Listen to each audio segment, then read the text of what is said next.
കണക്ക് ചോദിക്കുമ്പോൾ എന്റെ അഭിപ്രായം റിസർവ് ചെയ്യുന്നു എന്നാണ് PC ജോർജ് പറയുന്നത്. അല്ല, യഥാർത്ഥത്തിൽ ഡോക്ടർ തോമസ് ഐസക് പറഞ്ഞത് ശരിയല്ല. അദ്ദേഹത്തിൻ്റെ അനുമാനം വേറൊരു രീതിയിലാണ്. ഇവിടെ സംഭവിച്ചിട്ടുള്ളത് എന്താ വെച്ചാൽ, ഈ അഡ്വക്കേറ്റ് ജനറലിൻ്റെ അടുത്ത് നിന്ന് നിയമോപദേശം തേടിയതൊക്കെ നികേഷ് പറഞ്ഞത് ശരിയാണ്. ഇത് ബാർ തുറന്നു കൊടുക്കണം, 418 ബാറും തുറന്നു കൊടുക്കണം എന്നായിരുന്നു മുഖ്യമന്ത്രിയുടെയും മന്ത്രിയുടെയും താല്പര്യം. അതിനുവേണ്ടിയാണ് അവർ ഈ അഭ്യാസമൊക്കെ ചെയ്തത്. അതിൽ യാതൊരു സംശയമില്ല. അവരുടെ രീതികൾ അറിയാവുന്നവർക്ക് ഒരു അത്ഭുതത്തിനും അവകാശമില്ല. പക്ഷേ സംഭവിച്ചതെന്ന് വെച്ചാൽ ഇത് ഇടങ്കോലിട്ടത് KM മാണിയല്ല. നമുക്ക് എല്ലാവർക്കും അറിയാവുന്ന പോലെ അജയ് തറയിലിൻ്റെ നമ്മുടെ എല്ലാവരും കണ്ണിലുണ്ടിയായ VM സുധീർ. ബാറുകാർക്ക് ആരോടെങ്കിലും ഒരാളോട് വിരോധം ഉണ്ടാവണമെങ്കിൽ VM സുധീറിനോടാണ്. VM സുധീറിനെ വകവരുത്താൻ വേണ്ടി അവർ കാനാടി ചാത്തൻ്റെ അവിടെ വഴിപാട് കഴിച്ചു എന്നാണ് ഞാൻ മനസ്സിലാക്കിയത്. അതൊക്കെ പോട്ടെ. അപ്പോൾ സ്വാഭാവികമായിട്ടും വിരോധം ഉണ്ടാകേണ്ടത് സുധീർ. പൈസ കൊടുത്തു, സുധീറിന് പൈസ കൊടുത്തു ആരും വിശ്വസിക്കില്ല. സുധീറിനെതിരെ ക്യാമ്പയിൻ നടത്തിയിരുന്നു. മദ്യപാനിയാണെന്ന് അതൊക്കെ പറഞ്ഞു. ഞാൻ പറഞ്ഞു സുധീറിനെ പറ്റി എന്ത് പറഞ്ഞാലും ശോഭിക്കില്ല. ഇവിടെ മാണിയോട് വിരോധമായത് ഇതുകൊണ്ടല്ല. പണം വാങ്ങിയത് ഈ കോൺഗ്രസിലെ A ഗ്രൂപ്പുകാരാണ്. PC ജോർജ് പറഞ്ഞത് ശരിയാണ്. ബാറിന്റെ കാര്യത്തിലാണ്ടോ നമ്മൾ KM മാണി പണം വാങ്ങിയില്ലെന്നല്ല പറയും.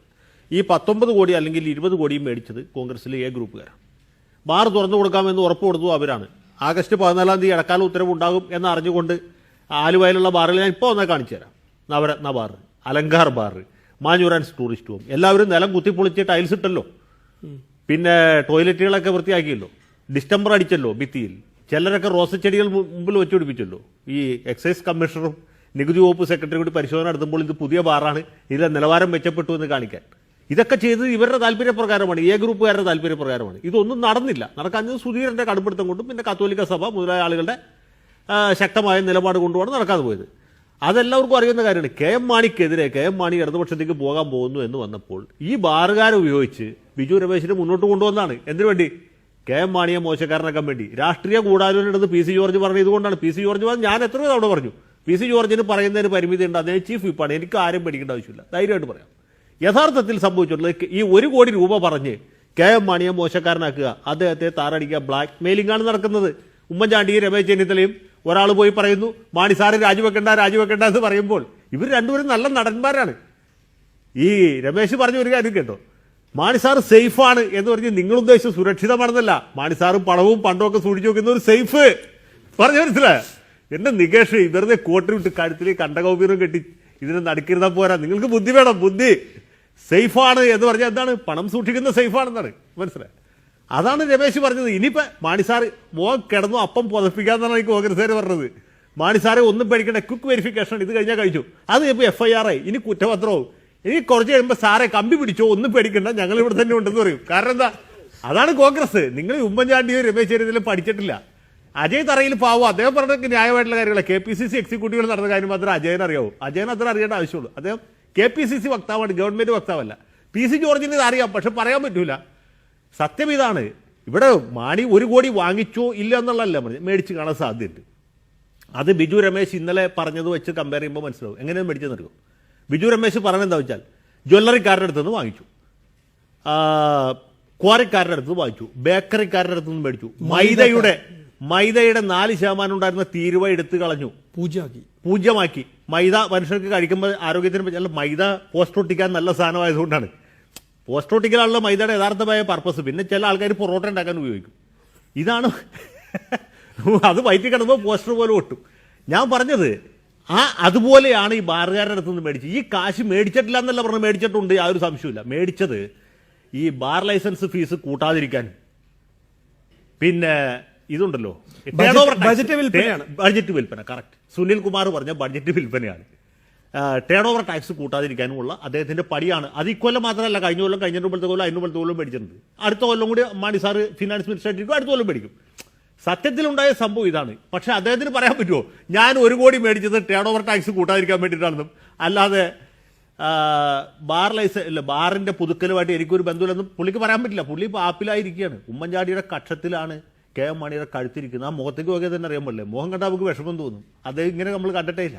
സത്യത്തിലുണ്ടായിട്ടുള്ള കാര്യം ഇതാണ്. ആ പാവത്തിനെ ക്രൂശിക്കുകയാണ്. ക്രൂശിക്കുക വെച്ചാൽ അദ്ദേഹം കാശ് മേടിച്ചില്ല എന്നല്ല പറഞ്ഞത്. യഥാർത്ഥത്തിൽ പണം മേടിച്ചത് ഈ നേരത്തെ പറഞ്ഞ യോഗ്യന്മാരാണ്. 20 കോടി പിരിച്ചിട്ടുണ്ടെങ്കിൽ 19 കോടി അവർ മേടിച്ചിട്ടുണ്ട്. അതും ഇതുമായിട്ട് ഒരു ബന്ധമില്ല. ഇത് തികച്ചും വ്യത്യസ്തമായിട്ടുള്ള കാര്യം. അങ്ങനെയാണോ? പക്ഷേ അജയ് തറയിൽ അത് ആ സാഹചര്യത്തിനനുസരിച്ച് എഴുതുന്നതാണ്. ഞങ്ങളുടെയൊക്കെ മനസ്സിൽ അതിൻ്റെ കണ്ടന്റ് ഉണ്ട്. അത് അങ്ങോട്ടും ഇങ്ങോട്ടും ഇപ്പോൾ UDF തുടരാനാണെങ്കിൽ കോൺഗ്രസിനെ കുറ്റപ്പെടുത്താൻ കഴിയില്ലല്ലോ. LDF-ലേക്കാണ് പോകുന്നതെങ്കിൽ ഉമ്മൻചാണ്ടിയും കെ ബാബുവിനെ പേരെടുത്ത് പറഞ്ഞ് വിമർശിക്കാമെന്ന്. പക്ഷേ LDF എന്നൊരു സാധ്യത കേരള കോൺഗ്രസിനെ സംബന്ധിച്ചിടത്തോളം ഇന്നില്ല എന്ന് ഇന്നത്തെ നിയമസഭാ പ്രൊസീഡിങ്സ് കണ്ട എല്ലാവർക്കും അറിയാം. അല്ല, LDF എന്നുള്ള സാധ്യത അല്ലെങ്കിലും ഇല്ല. LDF-ലേക്ക് മാണി വരുന്ന പ്രശ്നം പുതുക്കുന്നില്ല. അങ്ങനൊരു പ്രശ്നം നേരത്തെ ചർച്ചയിലുണ്ടായിരുന്നെങ്കിൽ ഇപ്പോൾ ചർച്ചയിലില്ല. ഇനി അത് ഒരിക്കലും സാധ്യമാകുകയുമില്ല. ഇനിയിപ്പോൾ സംഭവിക്കാവുന്നതെന്ന് വെച്ചാൽ കേരള കോൺഗ്രസ് മാണി ഗ്രൂപ്പ് അപമാനം സഹിച്ച് UDF-ൽ തുടരുക എന്നുള്ളതാണ്. KM മാണി എത്ര ദിവസം അദ്ദേഹത്തിന് പിടിച്ചേക്കാൻ പറ്റും ഇതുപോലൊരു വലിയ വിവാദം ഉണ്ടാകുമ്പോൾ? സത്യത്തിൽ ഉമ്മൻചാണ്ടിയും രമേശ് ചെന്നിത്തലയും ചെയ്യുന്നത് മാണി സാറേ എന്ന് പറഞ്ഞ് അദ്ദേഹത്തെ 2-3 ദിവസം കൂടി നടത്തി അദ്ദേഹത്തെ കൂടുതൽ അവഹേളിതനാക്കി അദ്ദേഹത്തെ കൊണ്ട് നാണം കെടുത്തി രാജിവെപ്പിക്കുക എന്നുള്ള ഉദ്ദേശം, അതാണ് അവർ ചെയ്യാൻ പോകുന്നത്. വളരെ അപമാനിതനായി പടിയിറങ്ങേണ്ട അവസ്ഥ വരും. കുഞ്ഞാലിക്കുട്ടിക്ക് പറ്റിയത് ഓർമ്മയില്ലേ? കൃത്യം 10 കൊല്ലമായി 2004 ഒക്ടോബർ 24 റജീന പ്രത്യക്ഷപ്പെടുന്നത്.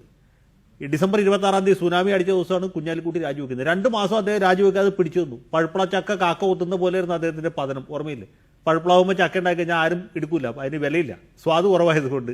അവിടെ നിന്ന് കാക്ക കൊത്തും, പിന്നെ അണ്ണാൻ തുരക്കും, പിന്നെ മഴ പെയ്ത് അതിൻ്റെ ഉള്ളിൽ വെള്ളം ഇറങ്ങിയിട്ട് ചക്കക്കൂരും മുളയ്ക്കും. അവസാനം ഇത് ഇടിഞ്ഞു പൊളിച്ച് താഴ്ത്ത് വീണ്ട് നിലത്ത് കിടന്ന് ഈച്ചാർക്കും. ആ അവസ്ഥയിലാണ് കുഞ്ഞാലിക്കുട്ടിയുടെ പതനം. അതേ പതനമാണ് പാവം മാണിക്കുണ്ടാകാൻ പോകുന്നത്. അതേ ഇന്ന് രാജിവെക്കുകയാണെങ്കിൽ അത്ര അപമാനം കുറയും. ഇത് ദിവസം ചെല്ലുന്തോറും അദ്ദേഹത്തിന്റെ സ്ഥിതി ദയനീയമായിക്കൊണ്ടിരിക്കണം. അദ്ദേഹത്തിന് മനസ്സിലാകുന്നില്ല, ഇവർക്ക് മനസ്സിലാകുന്നുണ്ട്. രമേശ് ചെന്നിത്തലയും ഉമ്മൻചാണ്ടി ബിരുദന്മാരാണ്. അവര് അദ്ദേഹത്തിന്റെ പതനം ദയനീയമാക്കുന്നതിന് വേണ്ടിയിട്ടാണ് ഈ കളി മുഴുവൻ കളിക്കുന്നത്. അദ്ദേഹത്തോട് ആ പൊന്നു മാണിസാറെ രാജിക്കത്ത് എഴുതി തന്നേക്കെന്ന് പറഞ്ഞാൽ പുള്ളി രാജിവെക്കും. ഒരു പ്രയാസമുള്ള കാര്യമല്ല, അത് ചെയ്യില്ല. അത് അദ്ദേഹത്തെ പരമാവധി അപമാനിച്ച് അവഹേളിച്ച് നാറ്റിച്ച് പുറത്തിറക്കി വിടുന്നത്. ഇതാണ് ഇവരുടെ പരിപാടി. ഇവർ ചില്ലറക്കാരാണോ? ഒന്ന് ആലോചിച്ച് നോക്കൂ. കെ കരുണാകരൻ മോശക്കാരനായിരുന്നോ? കേരള രാഷ്ട്രീയത്തിലെ ഭീഷ്മാചാര്യനായിരുന്ന കെ കരുണാകരന് ഇല്ലാത്ത ചാരക്കേസ് ഉണ്ടാക്കി അപമാനിച്ച് ഇവിടുന്ന് ഡൽഹിക്ക് നാട് കടത്തിയവരാണ് ഈ ഉമ്മൻചാണ്ടി.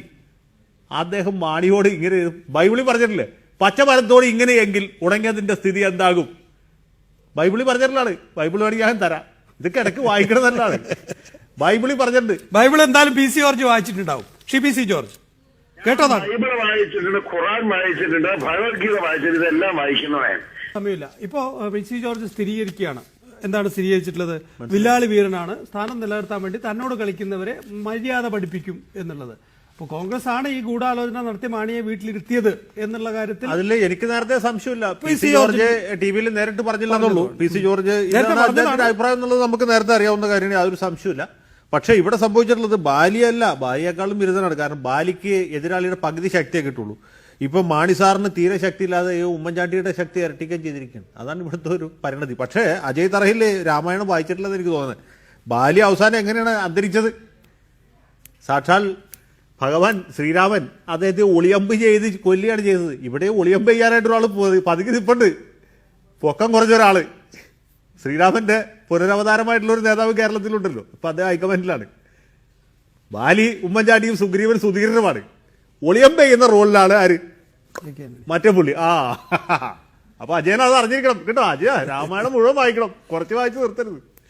എന്തൊക്കെയാണ് ശ്രീ അജയ് തറയിൽ PC ജോർജ് പറയുന്നത്? എങ്ങനെ മിണ്ടാതിരിക്കാൻ കഴിയുന്നു താങ്കൾക്ക്?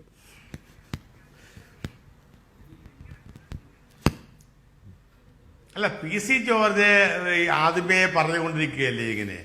അദ്ദേഹത്തിന് ഞങ്ങൾ ലോങ് റോപ്പ് കൊടുത്തിരിക്കുകയാണ്. ലോങ് റോപ്പ് ഏതറ്റം വരെയും പോകാൻ കഴിയുന്നത് അദ്ദേഹം പറഞ്ഞുകൊള്ളട്ടെ.